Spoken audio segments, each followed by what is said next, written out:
আসসালামু আলাইকুম। Hello everyone, সবাইকে স্বাগতম আজকের নতুন একটি ভিডিওতে। তো সবাই কেমন আছেন? আশা করি সবাই ভালো আছেন। তো শুরু করা যাক আমার আজকের এই ভিডিও। এই দেখুন আমি আজ কি করছি। আজ আমি আপনাদের সাথে শেয়ার করব আমি আমার বাবুর জন্য আজ আমি কি রান্না করলাম আর কচুর মুখে কিভাবে পরিষ্কার করতে হয়। আমি যেভাবে আর কি পরিষ্কার করি তা আপনাদের সাথে শেয়ার করব। কচুরমুখী বলতে যেটাকে আমরা আন্নামুখী বলি। আচ্ছা, তো আমি আমার বাবুর জন্য সাগু ভিজিয়েছিলাম, কারণ ওর মুখে ঘা হয়ে গেছে। এই দেখুন সাগু ভিজিয়েছিলাম, সাগু করলাম। সাগুটা বলো ফোটার সাথে সাথে একটা ডিম দিয়ে দিয়েছি। ডিম দিয়ে নাড়ছি যাতে ডিমটা জমাট না বাঁধে।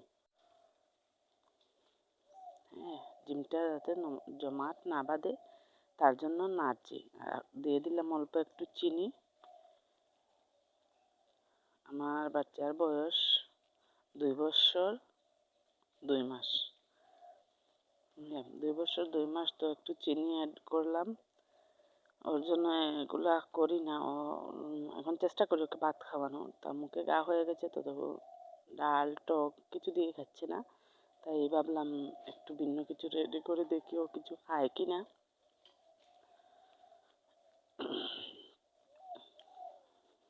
চিনি দিয়েও নাড়লাম যাতে জমাটটা না বাঁধে। তো হয়ে গেছে আমার এই সাগু তৈরি করা। এখন আমি একটা বাটিতে ঢেলে নিচ্ছি।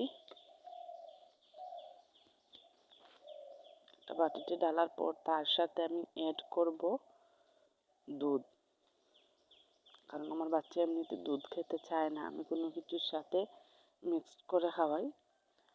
তার সাথে অ্যাড করব একটু দুধ।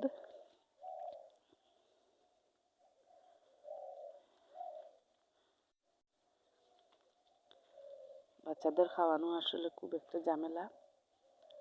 ওরা যে কোনো কিছু খেতে চায় না আর বোরিং লাগে, প্রতিদিন একই খাবার বোরিং লাগে। তাই আমি চেষ্টা করি এক এক সময় এক এক খাবার দিতে। তো তৈরি হয়ে গেল আমার বাচ্চার জন্য সাগু। আর এদিকে দেখুন আমি রান্নাটা সেরে ফেললাম। এখানে করেছি মাছের বোনা, রৌ মাছের বোনা পাতলা করে। আর এখানে করেছি টমেটো দিয়ে টক রান্না, রুই মাছ দিয়ে টমেটো টক রান্না করলাম। এটা আজকে দুপুরের খাবার। আর সাথে করলাম আলু ভাজি। হ্যাঁ, ছোট ছোট করে আলু ভাজি করেছি।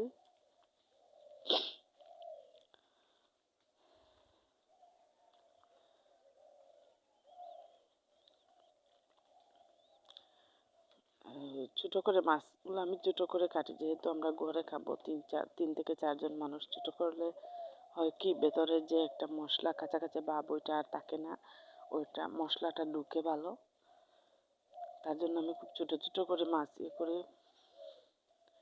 ঘরোয়া রান্নার জন্য আর কি। তার সাথে করে নিলাম ডিম আর আলু দিয়ে। এভাবে আস্ত একটা আলু দিয়ে ডিমকে আস্ত আলুকে মাঝে মাঝে কেটে সিদ্ধ করে এইভাবে ভাজি করলাম। তেলটা একটু বেশি হয়ে গেছে।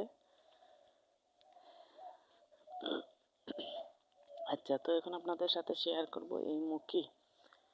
হ্যাঁ, আন্নামুখী যেটাকে আমরা আন্নামুখী বলি, কচুর নিচে যেটা থাকে লতির সময় ছাড়া, এই যে এখন শুকনার দিন শীতের দিন যেটা পাওয়া যায় আর কি, ওইটা যেটা আমার মামা শ্বশুরের বাড়িতে নেই। আমার অন্য ভিডিওতে আপনারা দেখবেন যে আমি আমার মামা শ্বশুরের বাড়ি থেকে এটা তুলে এনেছিলাম।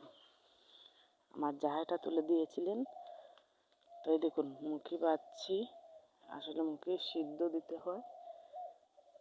রান্নার আগে আমি সিদ্ধ বসিয়ে দিয়েছিলাম, ভালো করে ধুয়ে পরিষ্কার করে সিদ্ধ বসিয়ে দিয়েছিলাম। এই দেখুন এইভাবে এগুলা পরিষ্কার করতে হয়।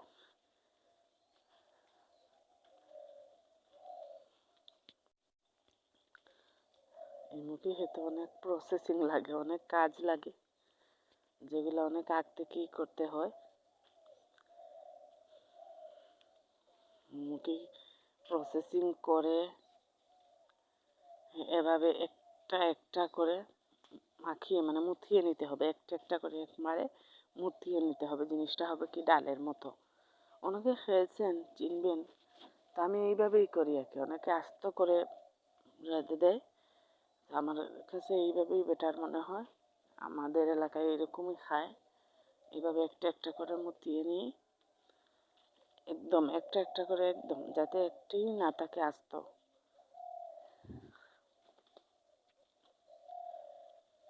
অনেক দূর থেকে আসছে এই মুখিগুলো।